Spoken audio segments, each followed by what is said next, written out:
नमस्कार दोस्तों, मैं विपिन कुमार आप लोगों के बीच क्लास 10th का VVI 50 ऑब्जेक्टिव क्वेश्चन आप लोगों के बीच लाया है। तो जितने भी स्टूडेंट हैं वीडियो को लाइक शेयर सब्सक्राइब कीजिए ताकि सभी बच्चे ऑब्जेक्टिव का अच्छा प्रैक्टिस कर सकें। तो चलिए बिना टाइम गवाए देखते हैं कौन बच्चा कितना जवाब दे पाता है। चलिए पहला नंबर क्वेश्चन है। क्वेश्चन नंबर 1 देखिए, कहता है अशोक के फूल के लेखक है। अशोक के फूल के लेखक है ना, यानी कि हम आप लोग को बताए थे कल जो चैप्टर पढ़ाए थे पहला चैप्टर ना। यहाँ देखिए पहला नंबर में क्वेश्चन पूछ दिया है अशोक के फूल के लेखक कौन है। बोले थे लेखक का नाम याद कर लेना। जब तक लेखक का नाम नहीं याद रहेगा तब तक ये क्वेश्चन बनेगा। मान लीजिए आ जाएगा छूट जाएगा ना, तो याद करना बहुत इंपॉर्टेंट है। तो ये नंबर हो जाएगा, क्या हो जाएगा ये नंबर, आचार्य हजारी प्रसाद द्विवेदी। चलिए क्वेश्चन नंबर 2 देखिए, कहता है क्या कहता है बाबा साहेब अम्बेडकर का जन्म डैश ईस्वी में हुआ। कितने ईस्वी में हुआ? तो क्वेश्चन नंबर दूसरा हो जाएगा। ये नंबर क्या कह रहा है 14 अप्रैल 1881। बी नंबर कह रहा है 14 अप्रैल 1885। सी नंबर कह रहा है 14 अप्रैल 1886। डी नंबर कह रहा है 14 अप्रैल 1891, यानी कि ऑप्शन नंबर डी हो जाएगा। क्या हो जाएगा ऑप्शन नंबर डी, 14 अप्रैल 1891 ईस्वी। कितना हो जाएगा 14 अप्रैल 1891 ईस्वी ना। ये नंबर 81 है और डी नंबर में 91 है, तो अच्छा से याद कर लेना है 14 अप्रैल 1891 ईस्वी ना। क्वेश्चन नंबर 3 देखिए, कहता 3 नंबर कहता बाबा साहेब अम्बेडकर का जन्म किया नहीं होगा। यहाँ क्या होगा, कहाँ में हुआ, तो कहाँ में हुआ था ये। क्वेश्चन नंबर 3 का देखिए, क्वेश्चन नंबर 3 का हो जाएगा option number B, Madhya Pradesh में हो जाएगा। कहाँ हो जाएगा जी, मध्य प्रदेश ना। महू मध्य प्रदेश पढ़े थे ना हम लोग, महू मध्य प्रदेश ना। तो डायरेक्ट दे दिया मध्य प्रदेश, हमको मध्य प्रदेश लगा देंगे। अगर महू भी हटा देगा तो कोई दिक्कत नहीं है। यानी कि बाबा साहेब अम्बेडकर का जन्म कहाँ हुआ, तो मध्य प्रदेश में। देखिए पहला चैप्टर हम पढ़ा है, 2 क्वेश्चन आ गया डायरेक्ट, क्वेश्चन नंबर 2 और क्वेश्चन नंबर 3। ये देखिए मेरा अभी वीडियो अपलोड है, इस वीडियो को जाके देखिए। हम मतलब VVI करके बताएं कि ये पूछता ना। अगला क्वेश्चन ये भी क्वेश्चन ये भी बोले हैं। क्वेश्चन नंबर 4 देखिए, एक लाइन सा रहा है, कहता बाबा साहेब भीमराव अंबेडकर के प्रेरक थे। प्रेरक बताए थे ना, तो बताए थे बुद्ध भी हैं, कबीर भी हैं, ज्योतिबा फुले भी है ना। यानी ऑप्शन नंबर डी हो जाएगा इसका। इनमें से इनमें से कोई नहीं लगा हुआ ना, इनमें से सभी होगा ना। क्या हो जाएगा, इनमें से सभी हो जाएगा। ऑप्शन नंबर डी, इनमें से सभी हो जाएगा, कोई नहीं जाएगा पर क्या होगा, इनमें से सभी हो जाएगा। इनमें से सभी क्या हो जाएगा जी, इनमें से सभी हो जाएगा, कोई दिक्कत। चलिए आगे देखते हैं। आगे देखिए क्वेश्चन नंबर 4 ना। क्वेश्चन नंबर 4 देखिए, कहता है क्वेश्चन नंबर 4 कहता बाबा साहेब भीमराव अम्बेडकर निधन हुआ। देखिए एक ही चैप्टर से 4 5 क्वेश्चन आ रहा ना जी। जब बाबा साहेब भीमराव अम्बेडकर का निधन हुआ, कब हुआ था, तो क्वेश्चन नंबर 4 का आंसर हो जाएगा हम लोग को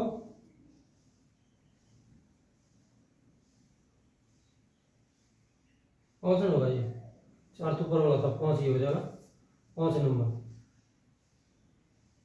देख लेते हैं, वाइज सीरियल वाइज नहीं है।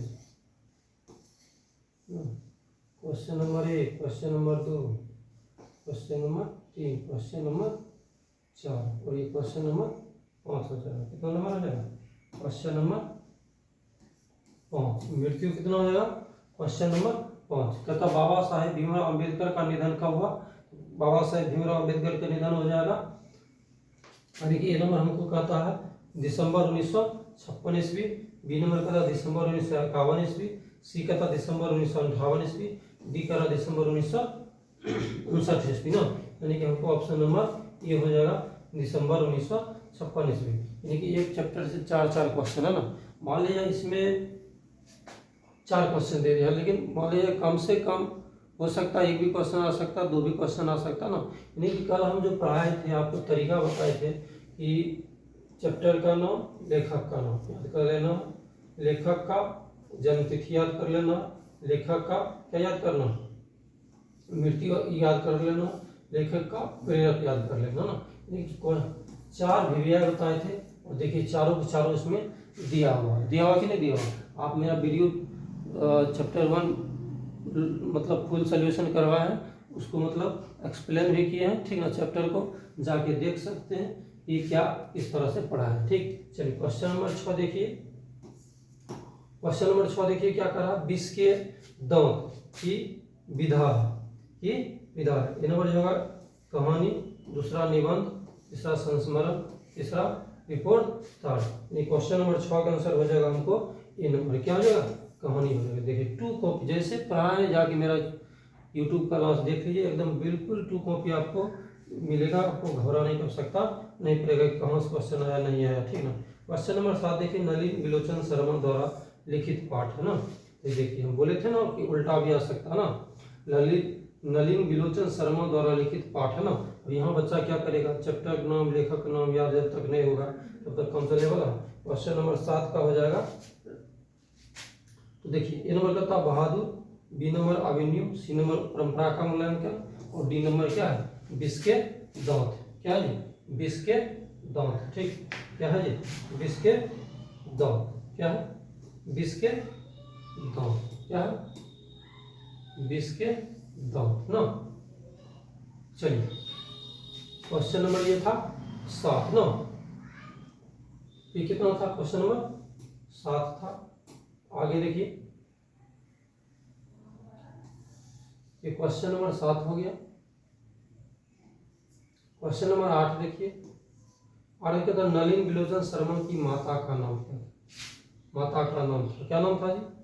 ए नंबर का रत्नावती शर्मा, बी नंबर का था पच्छावती शर्मा, सी नंबर का रहा संभावती शर्मा और डी नंबर का था इनमें से कोई नहीं। क्या हो जाएगा, यानी कि 8 नंबर का हो जाएगा ए नंबर, रत्नावती शर्मा हो जाएगा। क्या हो जाएगा जी, रत्नावती शर्मा, क्या हो जाएगा, रत्नावती शर्मा। अगला क्वेश्चन देखिए, क्वेश्चन नंबर 9 देखिए, कहता विष के दांत का पात्र है, यानी कि विष के दांत का पात्र है, यानी कि इसमें से विष के दांत में कौन कौन पात्र है जाए, तो देखिए ये नंबर कहता हमको बहादुर, बी कह रहा सेन, तीसरा भंगू कह रहा, चौथा गिरधर कह रहा ना। यानी कि विष के दांत का पात्र कौन हो जाएगा, गिरधर हो जाएगा, यानी कि ऑप्शन नंबर डी हो जाएगा। क्वेश्चन नंबर 10 देखिए, 10 कह रहा है सेन साहब की नई मोटर कार किस रंग की थी, सेन साहब की नई मोटर कार किस रंग की थी ना। तो सेन साहब खोखा वाला पढ़िएगा तो पता चलेगा। ए नंबर ऑप्शन है काली, बी नंबर है पीली, सी नंबर है नीली, डी नंबर है सफेद, यानी कि ए नंबर ऑप्शन हो जाएगा काली, यानी कि सेन साहब की नई मोटर कार किस रंग की थी, तो काली रंग की थी। यहाँ तक समझने में कहीं कोई दिक्कत। चलिए क्वेश्चन नंबर 10 और क्वेश्चन नंबर 11 पे आएंगे, कितना पे आएंगे जी, 11। क्वेश्चन नंबर 11, क्वेश्चन नंबर ये 11 है, कहता सेन साहब की कार की कीमत है, सेन साहब की कार की कीमत है। ये नंबर कहता 4,500, बी कह रहा 4.5 लाख, सी कह रहा 7,500, डी कह रहा 7.5 लाख, यानी कि ऑप्शन नंबर सी हो जाएगा 7,500। क्वेश्चन नंबर 12 देखिए, कहता सेन साहब के कितनी लड़कियां हैं, सेन साहब के कितनी लड़कियां हैं। ए नंबर का रहा 2, बी नंबर का रहा 3, सी नंबर का रहा 4, डी नंबर का रहा 5, यानी कि ऑप्शन नंबर डी हो जाएगा, यानी कि 5 लड़कियां थी ना।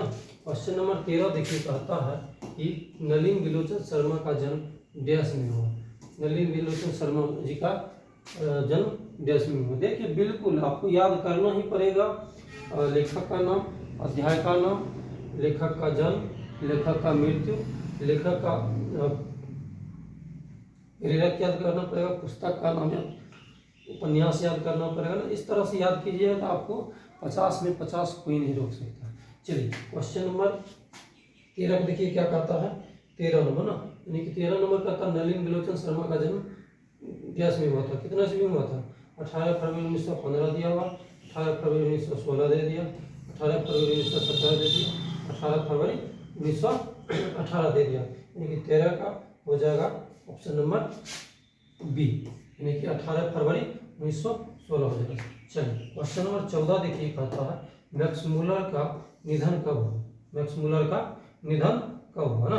मैक्स मूलर का निधन हुआ, देखिए ए नंबर का था 1900 ईस्वी में, बी का 1901, सी का 1902, डी का 1903, यानी कि 14 का हो जाएगा ए नंबर 1900 ईस्वी में हुआ था निधन मैक्स मूलर का। कब हुआ था?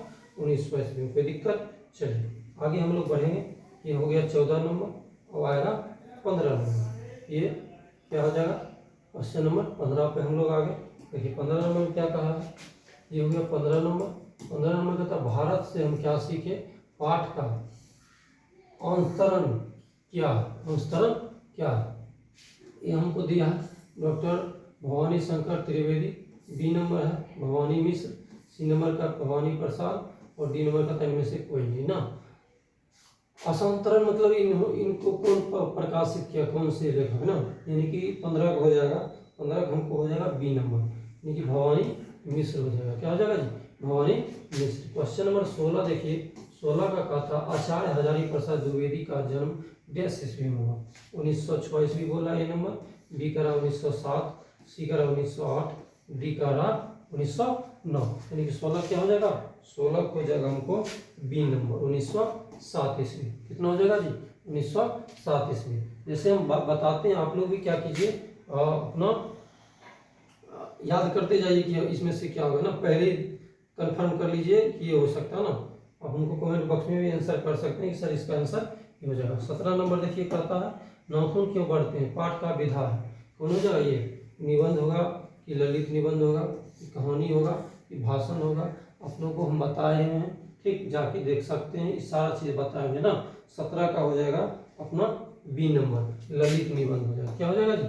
ललित निबंध। अब 18 नंबर कहता है ये का उच्चारण स्तंभ है, मूर्धा हो जाएगा, कंठ हो जाएगा, ओष्ठ हो जाएगा, तालु हो जाएगा, यानी कि 18 क्या हो जाएगा? 18 का हमारा आंसर हो जाएगा मूर्धा हो जाएगा, ऑप्शन नंबर ए। क्या हो जाएगा जी? ऑप्शन नंबर ए 18 का ना। अब आएगा हम लोग को 19 नंबर। क्या आएगा जी? 19 नंबर। क्या आएगा? 19 नंबर ना।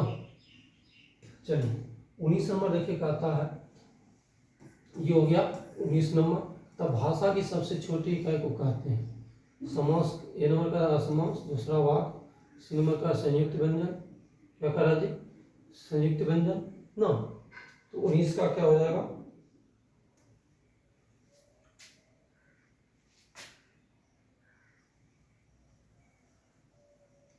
संयुक्त व्यंजन ना। भाषा की सबसे छोटी इकाई को क्या कहते हैं? और ये जी नंबर छूट गया है, वर्ण। वर्ण हमको छूट गया ना, यानी कि ऑप्शन नंबर बी हो जाएगा, वर्ण कहते हैं ना, यानी कि अक्षर। अगले देखिए कहते हैं 20 नंबर देखिए, कहता है वर्णों के समुदाय को कहते हैं, वर्णों के समुदाय को कहते हैं। ए नंबर का वर्णमाला, बी का रहा स्वर, सी का रहा व्यंजन, तीसरा का रहा वाक्य, यानी कि 20 का क्या हो जाएगा? हमको ऑप्शन नंबर ए वर्णमाला का था ना। हम लोग पढ़ेंगे, बच्चे से पढ़ते आते हैं ना, वर्णों के समूह को या समुदाय को वर्णमाला कहते हैं। कोई दिक्कत? अरे तेरी क्या हुआ, नहीं होने देगा 50 तक ना। चलिए पूरा करवाएंगे जरूर, क्या करें, जिंदगी में यही सब लिखा हुआ है, सारा मेहनत पानी में चला जाता है। वाईफाई का